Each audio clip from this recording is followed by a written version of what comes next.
Welcome back, everyone, to the Complete Pineleaf, where last time we unraveled several mysteries about the last king of Gondor and the origins of Mordorith, but there are still pieces of the puzzle that are about concerning Isildur, and perhaps this shade has something to tell us? Do not forget this is a creature of evil, but I think we should heed it.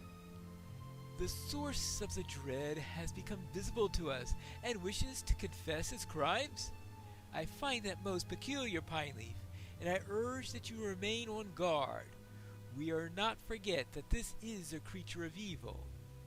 But I think we should hear what it has to say. Let us hear what Vagari has to say. Right?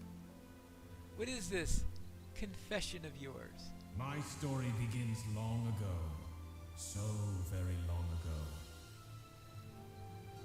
Why is that no surprise? This is my tale. Hear it, and know from whence I came. I was born in Numenor, 2 scant years before its fall, but I cannot trust my memories of that land. Are they true recollections, or the fleeting shadows of stories that I was told, the impressions of others? I cannot say. But I know the name that I was given. I was born Adun Zagar. It was only the first of my names, and not the last. My father was Urizagar, the Captain General of Numenor's fleet, and his title was Sword of the Sun. Do I remember his cruelty or his worship at the temples of Sauron? I thought I did. Do I remember the warmth of my mother, Abrazani? Or is that memory a creation too, balm for the hurts of my heart? This I do know. My mother pleaded with the sons of Elendil to make a place for me on the ships with the deluge came to Numenor. In later years, when I was older, Isildur told me that my father's spies prevented her from reaching the ships in time. Was that so? I do not know. But that is how I came without father or mother to the shores of Middle-earth when Numenor sank beneath the waves. Isildur took me to foster and gave me a new name, Tarandil.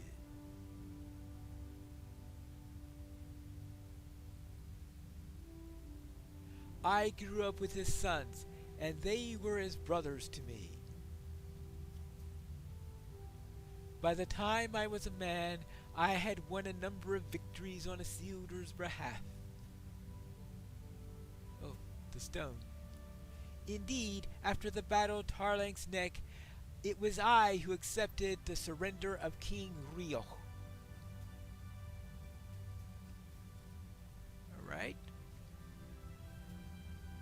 I myself delivered Rioch's axe and spear to Isildur, and attended the victory feast with him. Vows were sworn and speeches were made, and they passed me by like mist. I had eyes only for Ravatel, King Rioch's only daughter.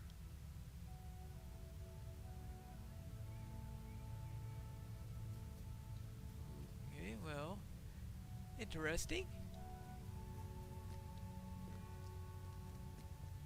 So what happened? I loved her at once, and she loved me, but we could not speak of it openly.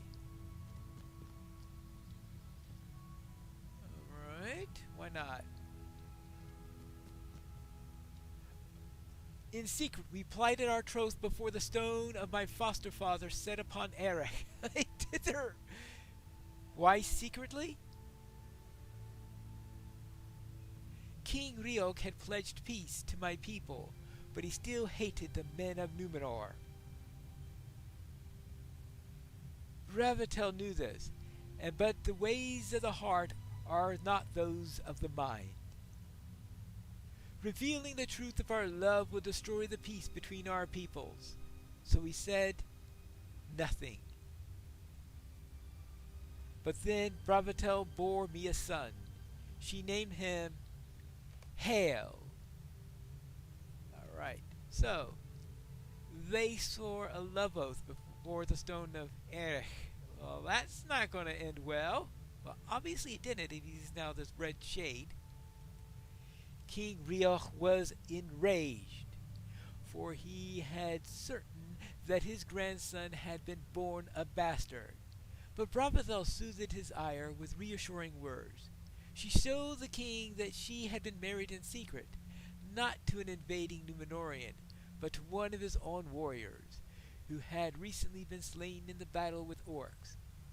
Hael was born of that union, she said, and therefore the stain of dishonor would not cling to him. Rioch's anger cooled, and he agreed to raise the boy as his own grandchild. I grieved that my son would not know his true father, but there was nothing that I could do. I stole gold from the treasury of Pence Erator and of Bephalis, and sent as much as I could be done, secretly, to Bravatel to provide for the boy. But then I was summoned back east by my foster father Isildur, and the host of Mordor had come down to the valley and overthrown Minas Ithil. Sauron's war had begun, and the king sent word of all their allies that it was time to honor their vows. It was then that Rioch learned the truth.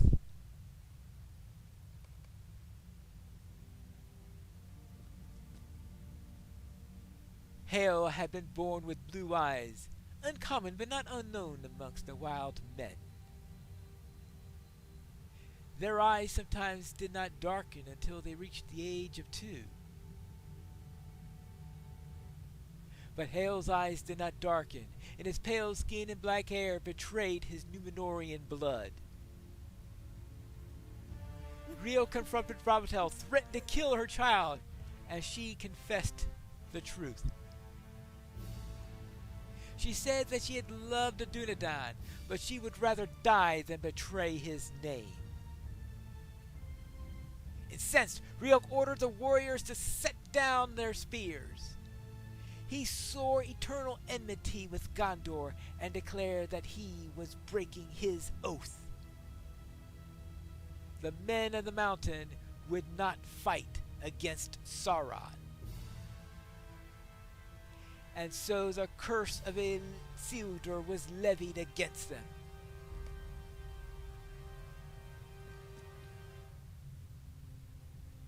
That is horrible. I pleaded with Isildur to show mercy, to forgive Rioch and his people of their oath-breaking. But my foster father's wrath at their treachery was so great that I feared for my life. I quailed before the storm of his rage, and told him not of Bravatel my wife, or Hael my son. Would that truth-telling have changed his mind? Would it cause him to repent his curse? My mind dwells ever upon this, not the earliest of my wrongs, but the first that I regret. I went north with Isildur and my foster brothers to summon aid from the Arnor and from the elves, and every night my heart pleaded with me to speak the truth, and every day the guilt pressed heavily upon me and weighed upon my lips shut. For all my time with the Great Alliance, I kept secret my marriage to Bravatel and the duty that I owed my son. My brothers goaded me with the thought that I may never marry, and each of their barbs pricked more deadly than they intended or imagined. I feared for Bravatel and for Hael, and when the war finally ended, I was frenzied with worry for them. Isildur offered me the chance to be the captain general that I had dreamed of becoming, commander of all the armies of the Dunedain. But no longer did my heart desire it. I longed only to return to the White Mountain so that I could find my wife and son. Then I will make you more than a mere lord, my son of no blood, Isildur said to me, but rather a prince, for Ertur and all his sons perished during the war. Velfalis needs a new master. Go, and take my blessing with you. So you didn't want to become captain. I guess Velfalis you would accept simply because it's closer to the White Mountains, right? I will take your blessing, I said to him, but not for me. Show mercy instead for the men of the mountain, and lift the curse that you have placed upon them. I will bring you their false king's head, and the people shall swear a new oath. But he refused. Always did Isildur refuse me this one request. I brought desperate search to the Vale of Mordor, but I could find no sign of the wild men. Their villages were abandoned, people only by bones. The hill of Erech had become a blighted and fearful place. I followed the few signs I could find to the mountains, to the source of the Blackroot.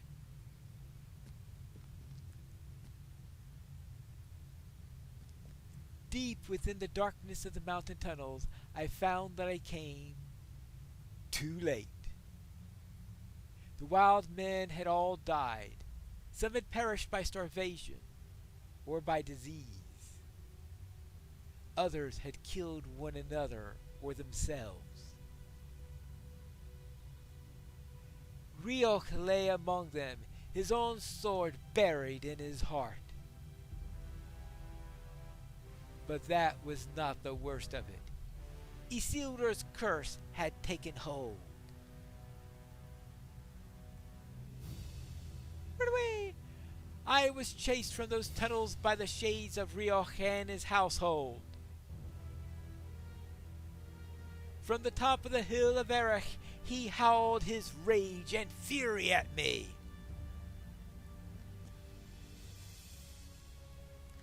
I know now who despoiled my daughter, faithless invader from beyond the sea.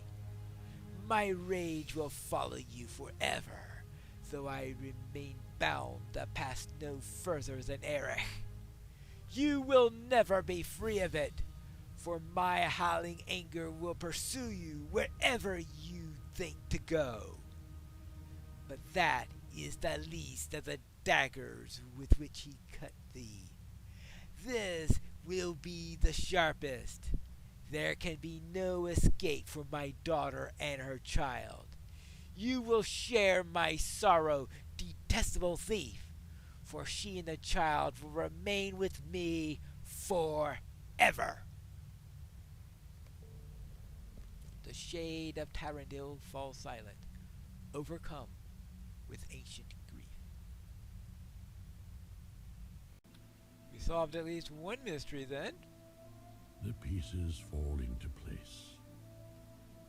The pieces fall into place, and I begin to see the sad road that brought the shade of Tarandil to this place, and to this state.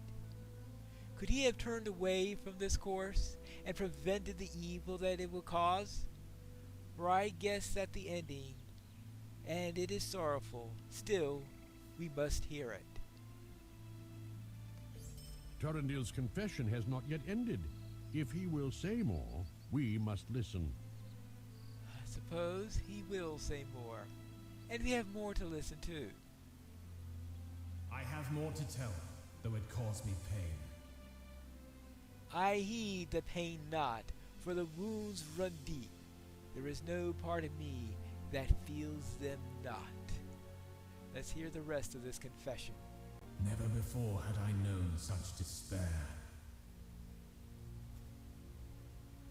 I remember little of the days and weeks that followed. I wandered in the wilderness, mad with the grief for my wife and son, lamenting their doom, an eternity of pitiless unrest. I never came to the halls that awaited me.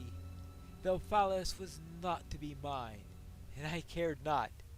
I dreamt my family called to me, their voices drawing me deeper into the wild lands.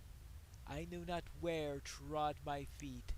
Uncaring, I grew gaunt and hungry. Somewhere in the wilderness, not far from the site of a past victory that was now wholly meaningless, I found the creature that was known to me, one of the Nine. It was a Nazgul of Sauron, and I could not escape it. Do I say could not? That's not the right of it. I did not try to escape. Perhaps this Nazgul could give me the only escape that I wanted. I welcomed the cold touch of death, and I feared it not.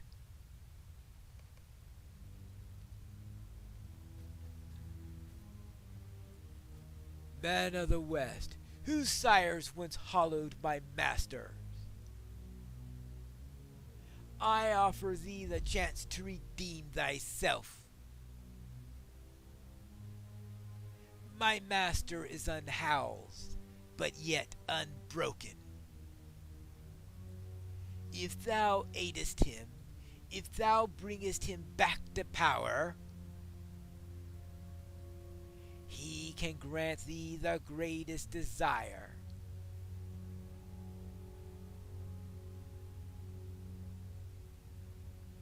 You have come on a fool's errand, Wraith.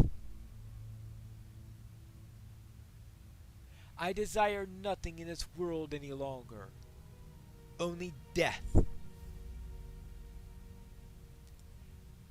The Master can bestow that gift, but not only for thee. Lend him your aid, and he will give it to those you love as well. I knew the power of Sauron. Had it not taken the greatest kings of both elves and men to defeat him? And even then the effort had taken both their lives. If any might have the power to end the suffering of Brothentel and Hell, might it be Sauron?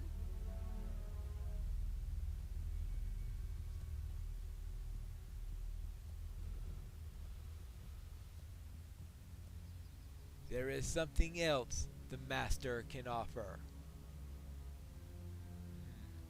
Something to satisfy a yearning so encompassing you no longer take notice of it. What yearning? For what? Vengeance against those who deserve it.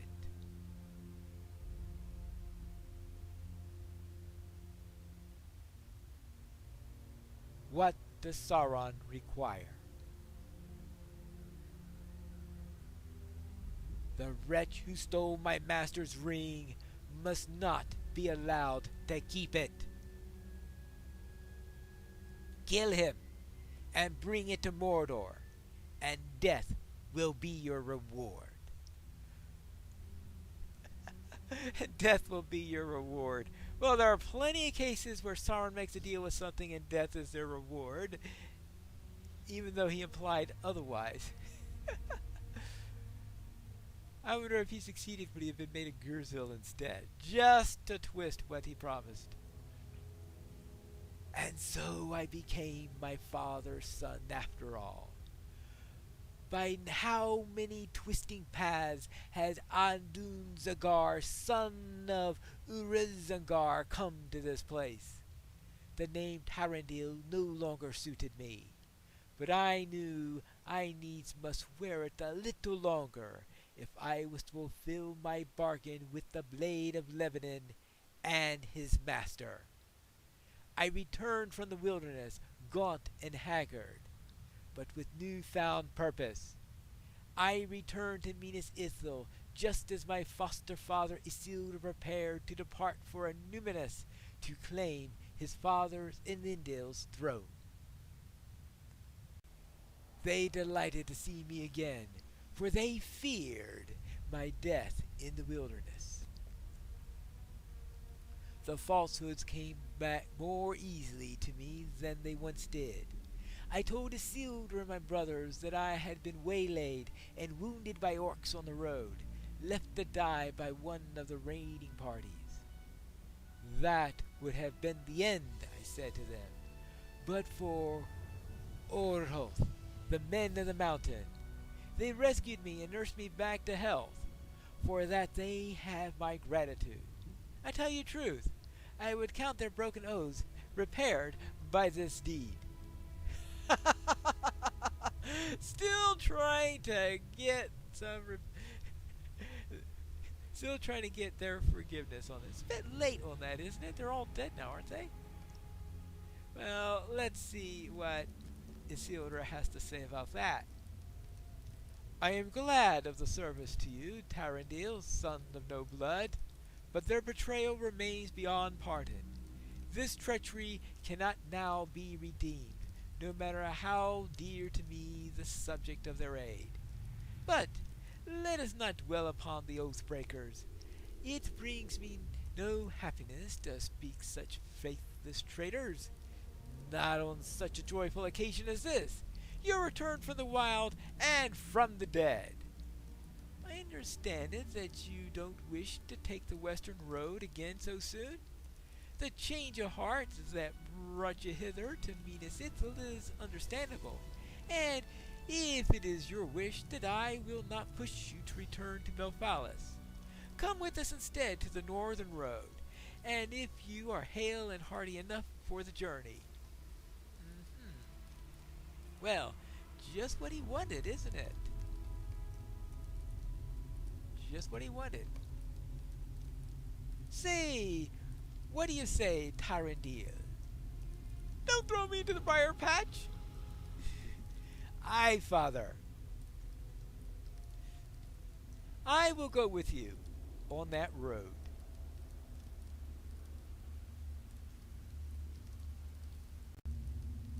For every step of that journey I imagined many ways Isildur could die.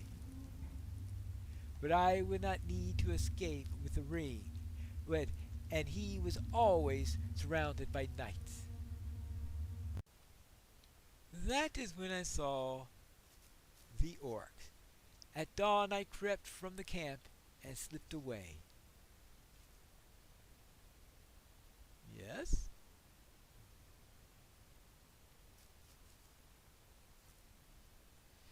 You're more reckless than others of your kind I have slain, but there's something else too. A shadow lies upon you, deeper and darker than that of any orc. Is that why you have given us the marching orders of your band and suggested this plan of attack? It is more detailed than any orcish plan of battle. A feint and a retreat, followed by a finishing attack when their guard is down. I like it. I could kill you right now, foolish one. You have given me the perfect location to surprise the band, trapped between the marshes to the left and to the forest to the right. What need do I have of you? I can name the reason you still live, and it is this only, my curiosity. I want to know why you are doing this. Why betray your king?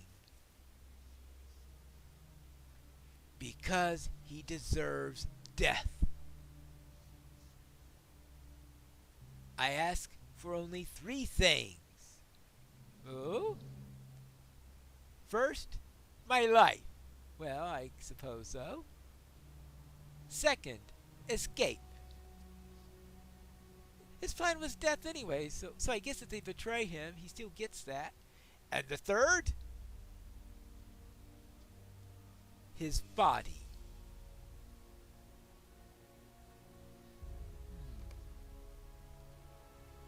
So he wants Isildur's body. Yeah, right. So be it. I will give you these 3 things for which you have asked. My crow feeders will get first crack at your marching men, but I will send word to the other raiding parties within range of us. Bloody Moon and Twisted Neck will want to be included. My crow feeders deserve the greatest share of the treasure, and they will get it. But I warn you, traitor, cross me, and you will keep your life, but only so you will know torments the like which you have never dreamed. Maybe he shouldn't have asked for his life.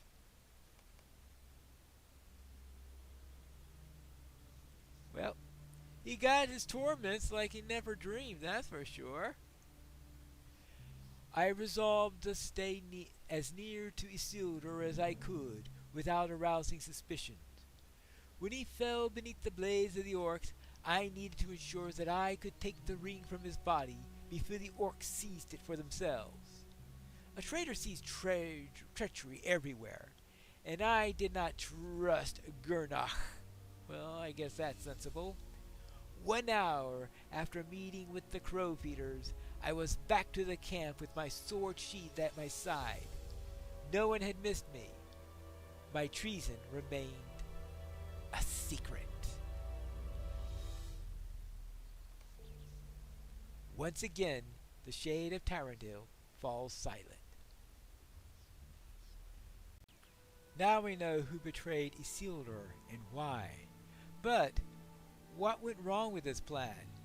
I guess we'll have to find that out in the next episode of Complete Pineleaf.